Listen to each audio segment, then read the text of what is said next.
कल रात्रि की छाया गांव पिपलानी चारों तरफ घने जंगलों से घिरा हुआ था। गांव के बुजुर्ग कहते थे कि इस जंगल में रात के समय जाना मौत को बुलाने के समान था। कई दशकों से लोग इस बात को मानते आ रहे थे कि जंगल में काल रात्रि की छाया रहती है, एक रहस्यमयी आत्मा जो रात के अंधेरे में शिकार की तलाश में भटकती है। एक दिन गांव के 4 लड़के अजय, मोहित, संदीप और रोहित ने फैसला किया कि वे इस अंधविश्वास को गलत साबित करेंगे।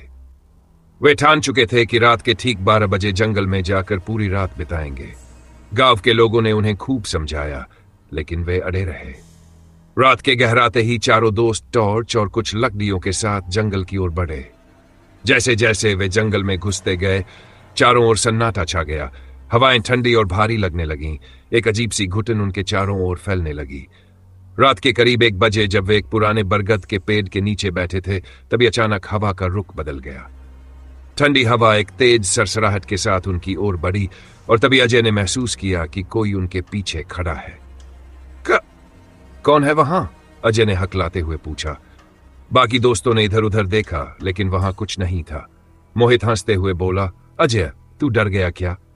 अजय भी हंसने की कोशिश करने लगा, लेकिन तभी संदीप ने चौंक कर कहा, रुको, ये पेड़ की शाखा इतनी नीचे कब झुकी?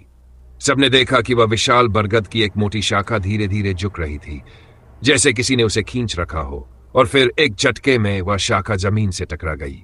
चारों दोस्त डर के मारे कांप उठे।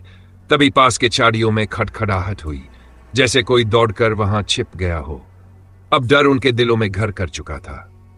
रोहित ने घबराकर कहा, हमें यहां से निकल जाना चाहिए, लेकिन अजय ने उसे रोका। नहीं, हम किसी भी हालत में भागेंगे नहीं, ये सब हमारा भ्रम है। अचानक दूर एक धुंधली परछाई दिखी। वह परछाई धीरे धीरे उनकी ओर बढ़ रही थी। टॉर्च की रोशनी उस पर पड़ते ही चारों के होश उड़ गए। वह परछाई एक स्त्री की थी। लंबे उलझे बाल, सफेद कपड़े और गहरी काली आंखें जो अंधेरे में चमक रही थी। यह क्या है? मोहित की आवाज कांप उठी।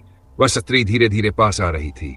उसकी चाल अस्वाभाविक थी, जैसे उसके पैर जमीन से ऊपर तैर रहे हों। अब चारों दोस्त अपने डर को रोक नहीं सके और जंगल से बाहर भागने लगे।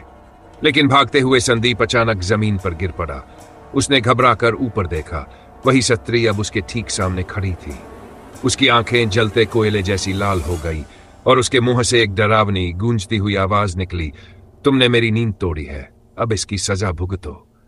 संदीप जोर से चीखा, लेकिन उसके मुंह से कोई आवाज नहीं निकली। वह बेतहाशा छटपटाने लगा, लेकिन उसकी पूरी देह बेजान हो गई थी। मोहित, अजय और रोहित ने हिम्मत जुटाई और संदीप को पकड़कर खींच लिया। किसी तरह वे गांव की सीमा तक पहुंचे, लेकिन जैसे ही उन्होंने मुड़कर देखा, वह स्त्री वहां नहीं थी।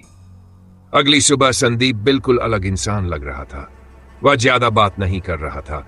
उसकी आंखों में एक अजीब सी ठंडक थी और उसका चेहरा पीला पड़ गया था। गांव के बुजुर्गों ने जब उसे देखा तो वे समझ गए कि काल रात्रि की छाया अब संदीप के पीछे थी।